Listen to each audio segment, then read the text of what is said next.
கர்த்தருக்கு ஸ்தோத்திரம். கர்த்தராகிய இயேசு கிறிஸ்துவின் இன்ப நாமத்தில் இனிய வாழ்த்துக்கள். இன்றைய தியானத்திற்காக ஜெபித்த பொழுது தேவன் தந்த வசனம் யோவான் எழுதின சுவிசேஷம் 15ஆம் அதிகாரம் 16ஆம் வசனம்.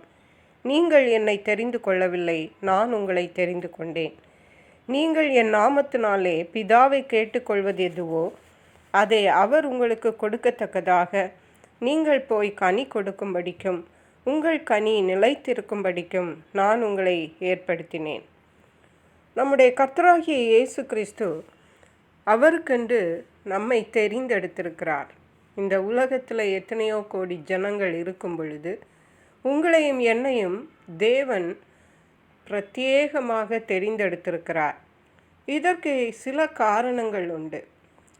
அதாவது மற்றவர்களை காட்டிலும் நாம் நல்லவர்கள் என்றோ, நாம் பலசாலிகள் என்றோ, நாம் செல்வந்தர்கள் என்றோ, நாம் கல்வியாளர்கள் என்றோ அல்ல. தேவன் தெரிந்து கொள்வதற்கு சில நிபந்தனைகளை வைத்திருக்கிறார். நீங்களும் நானும் வானத்தையும் பூமியையும் படைத்த தேவனாலே தெரிந்து கொள்ளப்பட்டவர்கள், சாதாரணமானவர்கள் அல்ல. இந்த உலகத்திற்கு நாம் ஒருவேளை சாதாரணமாக தெரியலாம், ஆனால் தேவனுக்கு முன்பாக நாம் விசேஷித்தவர்கள் என்பதை நாம் தெரிந்து கொள்ள வேண்டும்.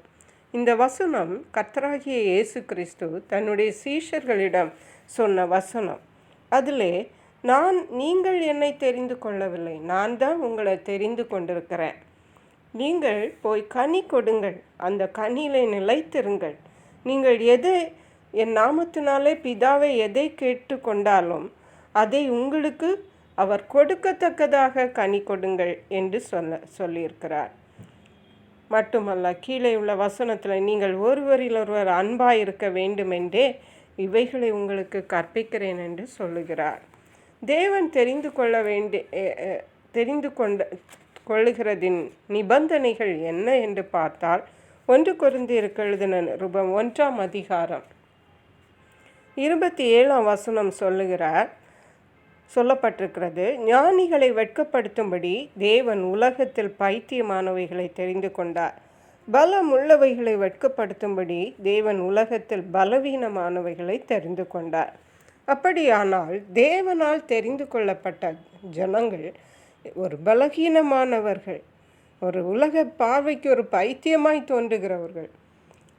அப்படிப்பட்டவர்களை தான் தேவன் தனக்கென்று தெரிந்து கொள்ளுகிறார். இதன் காரணம் என்னவென்றால், இப்படிப்பட்ட ஜனங்கள் தான் தேவனுடைய நாமத்தை மகிமைப்படுத்த முடியும். அநேக அற்புதங்கள் அடையாளங்களை செய்யும் பொழுது, தேவனுடைய வல்லமை வெளிப்படும் பொழுது அவர்கள் தேவனுடைய மகிமையை வெளிப்படுத்துவார்கள், தேவனுடைய நாமத்தை மகிமைப்படுத்துவார்கள். ஹல்லேலூயா. இஸ்ரவேல் ஜனங்களை கூட தேவன் தெரிந்து கொண்ட போது சொன்னார், நீங்கள் இந்த உலகத்திலே இருக்கிற எல்லா ஜாதிகளிலும் கொஞ்சம் பேராக இருந்தீர்கள், அதனால தான் உங்களை எனக்கு தெரிந்து கொண்டேன் என்று சொன்னார். ஆகவே அருமையான கர்த்தருடைய பிள்ளைகளே, நாம் ஒவ்வொருவரும் தேவனால் தெரிந்து கொள்ளப்பட்ட நாம் ஒவ்வொருவரும் தெரிந்து கொள்ள வேண்டிய காரியம் என்னவென்றால், நாம் தேவனுடைய ஆளுகைக்கு உட்பட்டிருக்கிறோம். தேவனுடைய பராமரிப்புகள் நம்மிடத்தில் காணப்படுகிறது. நாம் தனிமையாய் அல்ல, நாம் ஏதோ கைவிடப்பட்டவர்கள் அல்ல. நாம் தேவன் நமக்கு மேய்ப்பராக, நல்ல மேய்ப்பராக இருக்கிறார். நம் தேவன் நமக்கு எல்லாவற்றுக்கும் எல்லாமானவராக இருக்கிறார். ஒவ்வொரு நாளும் ஒவ்வொரு நிமிஷமும் அவர் நம்மை பார்த்து கொண்டே இருக்கிறார். அவருடைய கண்கள் நம்மேல் பதிக்கப்பட்டிருக்கின்றன என்பதை நாம் தெரிந்து கொள்ள வேண்டும்.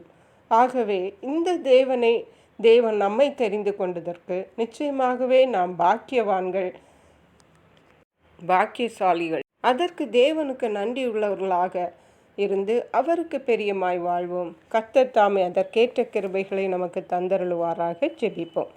எங்களை கிருபையாக நேசித்து பாதுகாத்து வழி நடத்துகிற எங்கள் அன்பின் தகப்பனே, ஆசீர்வதிக்கப்பட்ட இந்த நல்ல நாளுக்காக நன்றி. இந்த நாளிலும் கர்த்தர் தாமே ஆண்டவரே எங்களோடு பேசி நான் உங்களை தெரிந்து கொண்டேன் என்று திட்டமும் தெளிவுமாக எங்களோடு பேசியிருக்கீங்கப்பா.